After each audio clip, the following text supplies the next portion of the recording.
नमस्कार, सुदर्शन न्यूज देख रहे हैं आप। मैं हूं संगीता झा। बुलेटिन में शुरुआत करते हैं देश के सबसे बड़े राज्य उत्तर प्रदेश की खबरों के साथ। खबर यूपी के फर्रुखाबाद से है। बता दें कि वृक्षारोपण के नाम पर करोड़ों का घोटाला सामने आया है, जहां पिछले साल लगे पेड़ों का 1 साल बाद भी सत्यापन नहीं हो पाया है। आपको बता दें कि कागजों में 2 करोड़ से वृक्षारोपण एक हुआ है। वेतन के बाद भी वृक्षारोपण का सत्यापन नहीं हो सका। पिछले साल जिले भर में 27 विभागों के 38 लाख पेड़ लगाकर वृक्षारोपण किया गया था। डीएफओ राजीव कुमार ने बताया पिछले वर्ष 38 लाख पेड़ लगाए गए थे। कितना वृक्षारोपण किया गया था, सॉल्यूशन कितना है जो सुरक्षित है? देखिए, पिछले बार जो जनपद में था वो करीब 38 लाख पौधों का रोपण किया गया था, और जो इस बार जो शासन की तरफ से जो दिशा निर्देश आए हैं उसमें फर्रुखाबाद जनपद के लिए 37 लाख पौधा रोपण का लक्ष्य प्राप्त हुआ है। इसको 27 विभाग मिलकर करेंगे। तो जनपद में जिलाधिकारी महोदय की अध्यक्षता में सभी विभागों से बैठक हो गई और सभी विभागों को उनके लक्ष्य बता दिए गए तथा उस लक्ष्य के प्रारूप उनकी कार्य योजना भी हम तक प्राप्त हो चुकी है। तो उसके अनुसार हम आगे भी कार्रवाई करेंगे। पिछली बार जो वृक्षारोपण उसका अब तक सत्यापन हो पाया है? देखिए, अंतर विभागीय सत्यापन टीम गठित हुई थी और जो एक विभाग दूसरे विभाग का अंतर विभागीय सत्यापन भी किया था, उसकी रिपोर्ट भी हमारे पास आई है। तो करीब 94% पौधे तो पिछले वर्ष वृक्षारोपण नवाबगंज में दिखाया गया विभाग की तरफ से, वहाँ गेहूँ की फसल कहीं दिखाई जा रही है। देखिए, अगर कोई स्पेसिफिक जगह है तो आप मुझे बताइए, मैं उसको सत्यापन या उसकी जांच करवा लूँगा। हो सकता है कि वो जगह में कोई भिन्नता हो या कोई और उसमें कारण हो, तो पहले आप मुझे जगह बताइए, सत्यापन करें। इस बार क्या प्रयास किए जा रहे हैं पौधे सुरक्षित रहें? सबसे बड़ा प्रयास तो ये है कि आपको जानकारी होगी कि फॉरेस्ट सर्वे ऑफ इंडिया की रिपोर्ट आई और उसमें जो फर्रुखाबाद जनपद का जो वन आवरण है वो 71 हेक्टेयर बढ़ा। तो निश्चित ही यहाँ पे हम लोगों का और ये जनभागीदारी से वृक्षारोपण हो रहा है, उसका सहयोग है, क्योंकि फर्रुखाबाद जनपद का 71 हेक्टेयर वन क्षेत्र बढ़ना एक बड़ी उपलब्धि है। तो ये पॉजिटिव खबर है, हम लोगों का सामूहिक प्रयास है और आगे भी ऐसा प्रयास चलता रहेगा। अगली खबर यूपी के फर्रुखाबाद से है, जहां पुलिस ने शक के आधार पर एक युवक को घर से ही हिरासत में ले लिया। वहीं पुलिस संदिग्ध युवक रिजवान को बाइक पर बैठाकर थाना ले जा रही थी, तो वहीं बाइक फिसलने से युवक सहित पुलिस के सिपाही गिर गए और बाइक गिरते ही युवक तालाब में कूद गया। पुलिस संदिग्ध आरोपी को रात भर तालाब में अंदर तलाश करती रही। पुलिस ने सुबह जेसीबी मंगाकर तालाब के अंदर संदिग्ध आरोपी की तलाश की। संदिग्ध आरोपी के गायब होने से पुलिस महकमे में हड़कंप मच गया है। सूचना पर सीओ कायमगंज, एसओजी टीम व भारी पुलिस फोर्स मौके पर पहुंची। पूरा मामला कोतवाली कायमगंज क्षेत्र ढूंढी गढ़ी के पास की बताई जा रही है। कहाँ गिरने वाली? रात क्या मामला था आपके? हमारे यहाँ कुछ मामला नहीं था, उन्होंने गेट बजाया, हम क्या पता किसने बजाया गेट? कोई थे, पुलिस वाले थे। वर्दी में थे या सिविल में थे? वर्दी में थे और एक ऐसे ही थे सिविल में। उन्होंने गेट बजाया, हमें पता ही नहीं मतलब कौन था बाहर, तो हमने गेट नहीं खोला। हमने पता नहीं कौन है कौन नहीं है। बोले गेट खोलो। हमने कहा क्यों? बोले गेट खोलो। हमने फिर गेट खोला। बोले, हमने कि सर क्या बात? वो छत पे चढ़ के चले गए। हमने कहा सर क्या बात है, बात बताओ। कि नहीं, वो साहब दरोगा साहब बाहर खड़े, उनसे पूछी सर क्या बात है, आप बात बताओ। उन्होंने भी कोई बात नहीं बताई। फिर बस इतना मतलब ये बताएगा मतलब कोई बात बताई नहीं। और वो लेकर उठा के किसे उठा ले गए? भाई को। क्या नाम भाई का? रिजवान। अच्छा, रात क्या बजे घटना ये लोग? ये करीब 11 सवा 11 के आसपास की बात है। अच्छा, फिर क्या हुआ आगे, क्या पता लगा? फिर हमको कुछ नहीं पता लगा। उन्होंने क्या तालाब में गिर गए हैं, उसके बाद हमें नहीं पता। फिर हमारे घर पे आए पूछने की, घर पे तो नहीं आए। हमने कहा नहीं, आप ले गए थे तो हमें क्या पता यहाँ कहाँ है, आप लेके गए, यहाँ से तो कोई बात ही नहीं थी। अच्छा, ये नहीं पता फिर है वो घर में फिर घुसे आके वो लोग दोबारा फिर घुसे? हाँ, फिर घुसे आके घर पे, मगर कोई नहीं था। हम लेडीज़ थे, हमने उनसे मना किया घर पे कोई नहीं है, और फिर भी मतलब दूसरे के छत से घुसे आए। अच्छा, कोई मतलब वो तो बदतमीजी भी करी उन्होंने कुछ? जी, कोई बदतमीजी भी करी? नहीं मतलब जब मना किया है कि कोई नहीं है, फिर मतलब घर में घुसने का क्या मतलब है? हम आपसे कह रहे हैं, आप लोग लेके गए हो, यहाँ कोई नहीं है, फिर भी मतलब आप दूसरे की छत से हमारे घर में घुसे आए। अब बात करते हैं चंदौली की। चंदौली नगर पंचायत अंतर्गत मठ के सामने बन रहे सरकारी आवास का मामला सामने आया है, जहां सरकारी आवास भ्रष्टाचार की भेंट चढ़ रहा है और 2M दर्जे की ईंट से निर्माण करवाया जा रहा है। ग्रामीणों ने आरोप का पता लगाया कि अधिकारियों के साथ ठेकेदार की मिलीभगत है और निष्पक्ष जांच हो तो बड़ा घोटाला सामने आ सकता है। ये तो मानक के विपरीत काम हो ही रहा है। जैसे ईंटा देख रहे हैं आप कि 3 नंबर का है, नाम है इसका ईंटे का टाटा, और इसको फोड़ा जाएगा तो ये हो जाएगा कई फाका। देख लीजिए आपके सामने। तो मतलब एकदम भ्रष्टाचार का भेंट चढ़ गया है ये। एकदम एकदम सारे जगह कमीशन खोरी चल रही है। जिनको रहना है वही अपने इसकी आवाज़ शिकायत कहीं किए थे आप लोग? शिकायत तो बराबर हम लोग करते रहते हैं, लेकिन कहीं सुन यहाँ तो देख रहे हैं कि सीमेंट का नाम ही नहीं है, 7-1 का लग रहा है। 10 तगाड़ी में 2 बड़ा सीमेंट ईंट कई नंबर की है? 2 नंबर की है। 2 नंबर के दिखाएं कितने नंबर की ईंट है? टंकी जोड़ने के लिए 2 नंबर की आया और है। बाकी बाकी बिल्डिंग के लिए तो दूसरा ईटा है। कौन सा ईंट? अभी दिखाएं तोड़ करके। और जो हमको जो मिला हो क्या पढ़ाया गया आपको? ठेकेदार क्या पढ़ाए हैं यही बताइएगा। नहीं, हमको हाँ। जो ईटा मिला है टंकी जोड़ने क्या के नाम है लिए ठेकेदार मिला का? है। चिंटू सिंह, कहाँ के रहने वाले हैं? फलानी। यहाँ पे एक सरकारी आवास बन रहा है ये मठ के सामने, इसमें क्या कहना है? ये एसडीएम साहब के लिए आवास बन रहा है रहने के लिए, मगर इसका जो निर्माण हो रहा है, इसका ईटा आप देख रहे हैं, ये ईटा हमको लगता है 3 नंबर के ईटा से ये काम हो रहा है। और अधिकारी तो खुद कमीशन ले रहे हैं अपने आवास में, तो क्या बोला जाए। देख रहे हैं कि यहाँ जो टंकी बन रही है, टंकी में की भी स्थिति खराब है। सीमेंट ऐसे आधा तो सीमेंट ऐसे ही जम गया है, किसी काम का नहीं है। सबसे बड़ी बात है, जिस अधिकारी को रहना है जब वही परसेंटेज ले रहा है तो ठेकेदार क्या करेगा। और ठेकेदार को क्या इसमें ब्लैक लिस्टेड करना चाहिए कि नहीं? एकदम करना चाहिए। जबकि यहाँ पे डीएम बैठते हैं, एडीएम, सीडीओ, बगल में यहाँ से 300 मीटर पे यहाँ के जो एसडीएम है वो भी बैठती हैं, लेकिन यहाँ पे किसी को टाइम नहीं है यहाँ आके देखने के लिए। सब कमीशन खोरी का खेल चल रहा है। दौली नगर है और नगर पंचायत है और यहाँ पे आवास सरकारी बनाया जा रहा है। कैमरामैन से कहेंगे दिखाएं, ये कुआं बन जा रहा है, ये सेफ्टी टैंक है, ये शौचालय का, और इसमें 3rd क्लास का ईंट है। और एक चीज़ और यहाँ पे दिखाएंगे, ये जो यहाँ पे जो दीवार की जुड़ैया हो रही है वो 5-1 से बताया गया कि 5-1 से जुड़ैया हो रही है, लेकिन ये 5-1 से न होकर के 7-1 से हो रही है। इसकी जांच उच्च स्तरीय स्तर पे होनी चाहिए। और यहाँ पे कुछ लोग हैं और यहाँ पे हम दिखा दें सीमेंट की भी स्थिति आप देख लीजिए, वो ऐसे रखा हुआ जैसे कि कोई सामान रखा हो पत्थर हो जाए बारिश में। और ये भी देखिए कितना ये नुकसान किया जा रहा है। और जो ठेकेदार हैं, ठेकेदार का जो काम है, कोई अधिकारी भी यहाँ पे समय से नहीं आ रहा है कि उसको देख सके। जो ठेकेदार है मनमानी ढंग से काम करा रहा है। कैमरा में देखेंगे दिखाएं, ये सीमेंट की बोरियाँ हैं, सीमेंट की बोरी रखी गई है। और शिकायत पे सुदर्शन न्यूज़ चैनल की टीम आई है। जो सरकार की योजना है वो भ्रष्टाचार की भेंट न चढ़े और हम इसको प्रमुखता से चलाएंगे।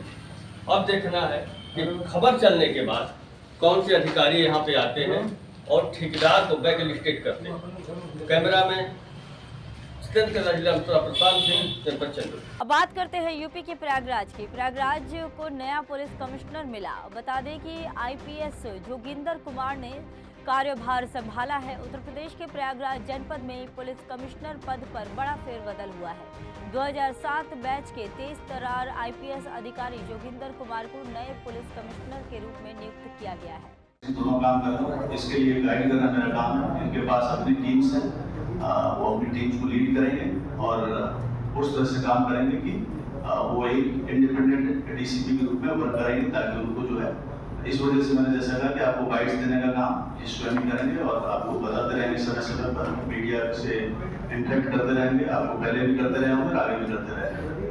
This is from my side. और कोई बात अगर आप लोग मुझे बताना चाहें या कोई चीज़ डिस्ट्रिक्ट के बारे में, जैसे ट्रैफिक का एक हमारा डीसीपी ट्रैफिक भी है यहाँ पे, एक डीसीपी क्राइम भी है हमारे यहाँ पे। तो क्राइम का काम जो हमारा क्राइम ब्रांच और बाकी चीज़ें हैं वो भी जो डीसीपी क्राइम हेड कर रहा है यहाँ पर। आप सभी चूँकि यहाँ पे इलाहाबाद में और प्रयागराज में आप लोग पहले से हैं, सब लोग सब जानते हैं। डीसीपी क्राइम के अलावा हमारे डीसीपी ट्रैफिक भी है यहाँ जो आईपीएस ऑफिसर है। तो ट्रैफिक का भी एक अच्छा मैनेजमेंट हो। ट्रैफिक की समस्या मुझे बताया गया कि जब महाकुंभ के बाद जो है यहाँ पर फ्लाईओवर्स बन गए हैं, रोड्स अच्छी हो गई है, उससे ट्रैफिक की काफ़ी समस्या समाधान हुआ है। लेकिन अगर थोड़ी बहुत कुछ ट्रैफिक की समस्या बची है तो उस ट्रैफिक की समस्या को समाधान करने के लिए भी पुलिस समस्या तत्पर रहेगी और वह कार्य डीसीपी ट्रैफिक के नेतृत्व में किया जाएगा। अगली खबर यूपी के बिजनौर से है। बिजनौर के थाना शेरकोट के ग्राम में एक मुस्लिम को पाकिस्तान से प्रेम इस कदर चढ़ा कि पाकिस्तान के समर्थन में सोशल मीडिया पर एक पोस्ट वायरल कर दी। उधर सूचना के आधार पर पुलिस ने मुस्लिम युवक को गिरफ्तार करते हुए आगे की कार्रवाई में जुट गई है। अब बात करते हैं चंदौली की। चंदौली में डीडीयू जीआरपी को चेकिंग के दौरान बड़ी कामयाबी मिली, जहां एक शातिर चोर को गिरफ्तार कर लिया गया। वहीं चोरी किए गए 61 मोबाइल बरामद किए गए, साथ ही आईफोन के साथ कई ब्रांडेड मोबाइल बरामद किए गए। पकड़ा गया चोर साजन शेख मालदा बंगाल का निवासी बताया जा रहा है। बरामद मोबाइल की कीमत 20 लाख आंकी गई है। मामले में आगे की कार्रवाई जारी है। प्रभारी निरीक्षक डीडीयू सुनील कुमार सिंह और उनकी टीम के द्वारा जो है एक व्यक्ति को रेलवे स्टेशन जीटीआर ब्रिज के नीचे से पकड़ा गया है। उसके पास से कुल 61 एंड्रॉयड मोबाइल बरामद हुए। इसमें आईफोन वगैरह भी है? हाँ, इसमें आईफोन है, वीवो है, काफी महंगे एंड्रॉयड फोन है। ये किस तरह के फोन है? इसके पास कैसे आया, कितनी कीमत है, क्या कार्रवाई हो रही है? ये जो व्यक्ति पकड़ा गया है इसका नाम साजन शेख है। ये मालदा का रहने वाला है और चलती ट्रेन में ये यात्रियों से इनके मोबाइल चोरी करता है और फिर उसको मालदा ले जाता है, पश्चिम बंगाल में ले जाकर के बेचता है। कितनी कीमत है इसकी कीमत जो है करीब 20 लाख के करीब है। क्या कार्रवाई हो रही है? इसमें जो है इसके खिलाफ अभियोग पंजीकृत किया गया है और हमारी टीम इस पे लग गई है। जो इसका अगर कोई गैंग है जो इस तरीके की काम कर रहा है तो उसको भी हम लोग ट्रेस कर रहे हैं। अगली खबर फिरोजाबाद से है। फिरोजाबाद में पर्यटन मंत्री जयवीर सिंह ने नगर पंचायत के ग्राम जरोली में कान्हा गौशाला का लोकार्पण और शुभारंभ पूरी विधि विधान के साथ किया। यह गौशाला 500 गौवंशों की क्षमता से युक्त है और 1,98,00,000 लागत से निर्मित है। पर्यटन मंत्री ने इस अवसर पर गौशाला के प्रांगण में पाखर का पौधा भी लगाया और यहां स्थित गौवंशों को अपने हाथों से गुड़ और हरा चारा भी खिलाया। अब बात करते हैं यूपी के रायबरेली की, जहां सोशल मीडिया पे बादशाह यूथ ब्रिगेड के नाम पर एफआईआर हुई है। बता दें कि सोशल मीडिया पर जिहादी मानसिकता के लोग एक्टिव हुए, जहां सोशल मीडिया पर देश के प्रधानमंत्री नरेंद्र मोदी का पोस्टर लगाकर राष्ट्रीय स्वयंसेवक संघ जैसे सामाजिक और राष्ट्रवादी संगठनों को आतंकवादी संगठन बताया जा रहा है। युवक ने सदर कोतवाली में तहरीर दी। वहीं पुलिस ने बादशाह यूथ ब्रिगेड के नाम पर एफआईआर दर्ज कर लिया है। मामले में जांच जारी है। अब बात करते हैं यूपी के रायबरेली की। रायबरेली में पुलिस ने स्कैम में फंसे बच्चों को निकालकर परिजनों को सौंपा है, जहां मध्य प्रदेश के सतना से लापता हुए ईशान यादव और रायबरेली के मयंक सिंह महाराष्ट्र में ठगी का शिकार हुए। वहीं ज्वेलरी बेचकर स्कैम में फंसे बच्चों को महाराष्ट्र में पीटा गया और पैसे छीन लिए गए। रायबरेली एसपी यशवीर सिंह के निर्देशन में रायबरेली पुलिस ने 2 दिन में लखनऊ से बच्चों को बरामद कर सुरक्षित परिजनों को सौंप दिया। अब बात करते हैं यूपी के मुजफ्फरनगर की, जहां गौ तस्करों, लुटेरों, शातिर बदमाशों पर मुजफ्फरनगर पुलिस का कड़ा प्रहार देखने को मिला। बता दें कि उत्तर प्रदेश के अत्यधिक संवेदनशील जनपदों की श्रेणी में शामिल जनपद मुजफ्फरनगर पुलिस लगातार एक्टिव मोड पर रहती है। आज शाम हबीबपुर सीकरी मार्ग पर सराय चौकी इंचार्ज और थाना फुगाना पुलिस द्वारा चेकिंग करते हुए 2 संदिग्ध व्यक्ति मोटरसाइकिल पर जाते हुए दिखाई दिए।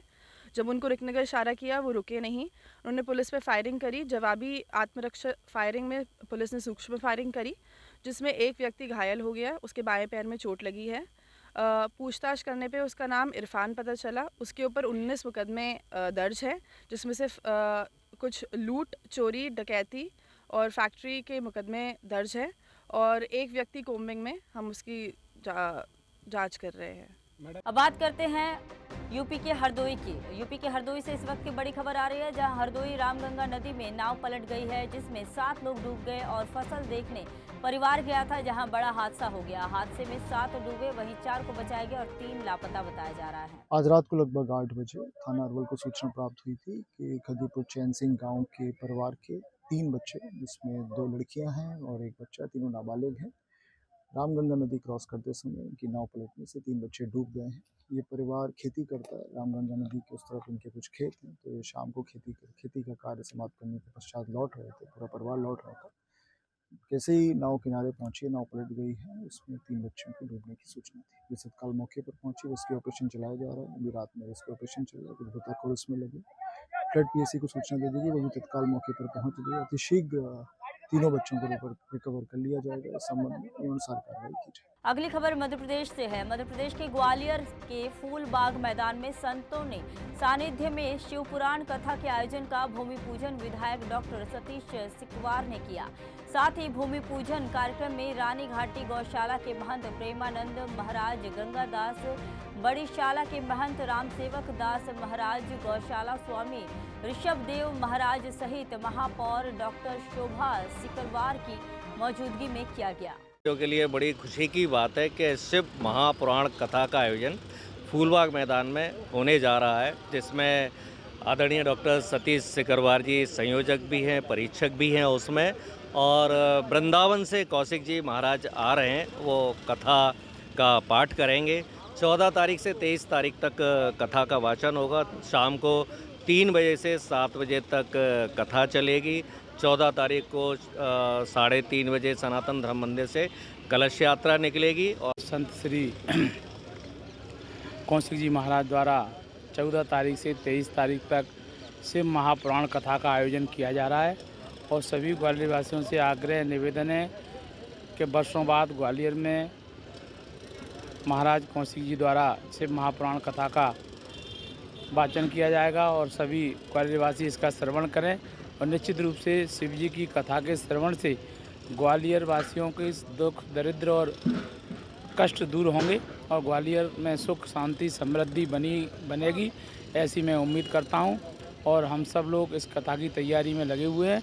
कथा सफल हो और कथा में अधिक से अधिक श्रोता आएँ। उन श्रोताओं को यहाँ पानी से पीने से लेके बैठने तक की सारी व्यवस्थाएं समुचित हों।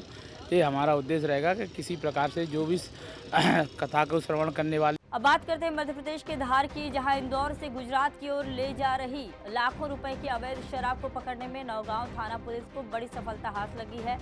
पुलिस को मुखबिर से सूचना मिली थी कि एक आयशर वाहन से अवैध शराब इंदौर से गुजरात की ओर ले जा रही है।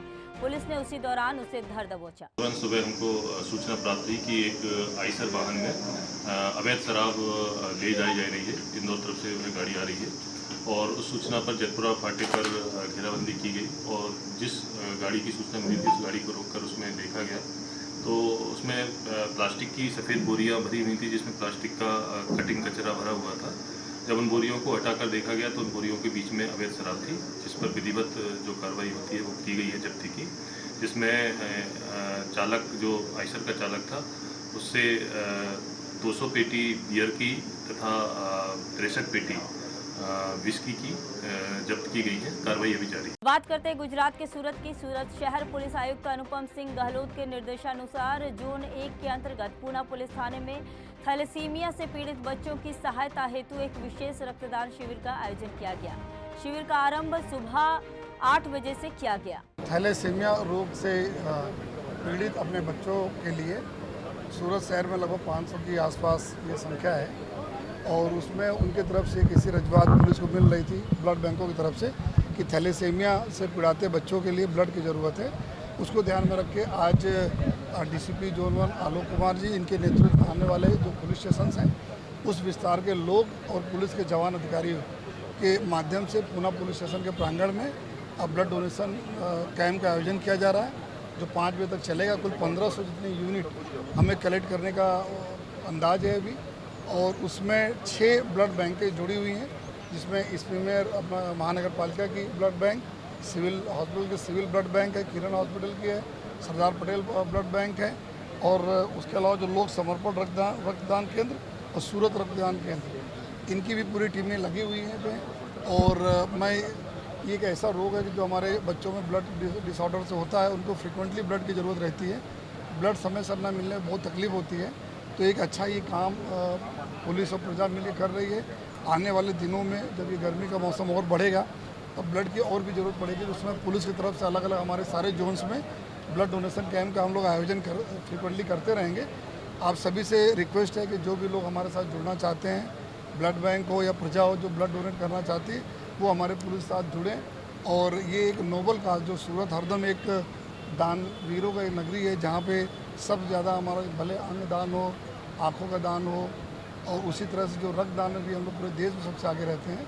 तो यही कारण है कि आज 1500 जितना यूनिट हमें इकट्ठा करना अपने बच्चों के लिए, उसके लिए अभी जितने भी हमारे ब्लड बैंक हुए, जितने भी हमारे स्पॉन्सर्स हुए, जितने डोनर हुए, मैं सबको बहुत बहुत आभार मानता हूं। अगली खबर बिहार से है, जहां बिहार के दरभंगा में अपराधियों में पुलिस का खौफ खत्म सा होता जा रहा है। अपराधी अब दिन दहाड़े भी घटनाओं को अंजाम देने में लगे हैं। इसी कड़ी में सोमवार को एक बार दरभंगा शहर के विश्वविद्यालय थाना क्षेत्र में दिन दहाड़े 2 व्यापारियों से हथियार के बल पर 3 लाख रुपए की लूट की गई। घटना ये अभी हम लोग घटना स्थल के बिल्कुल पास है। घटना ये घटी है कि मधुबनी के व्यवसायी हैं, किराना दुकानदार, वो आए थे मधुबनी से कुछ सामान वगैरह, किराना का सामान वगैरह खरीदने के लिए कुछ कैश उनके पास था।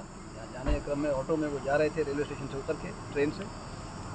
यहाँ उन्हें ओवरटेक करके ऑटो को रोका गया है और बताया जा रहा है कि पिस्टल के बट से मारा गया है। चाचा भतीजा दो थे, संजीत कुमार और राजकुमार जैन, दोनों को मारकर घायल करके और बैग को छीन लिया गया।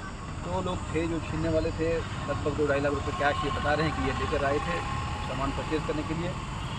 हर तरह से अनुसंधान करते हुए जो अभियुक्त हैं उनकी गिरफ्तारी के लिए कर रहे हैं। फिलहाल के लिए इस बुलेटिन में इतना ही। देश दुनिया की तमाम खबरों के लिए इसी तरह देखते रहिए सुदर्शन न्यूज। जय हिंद।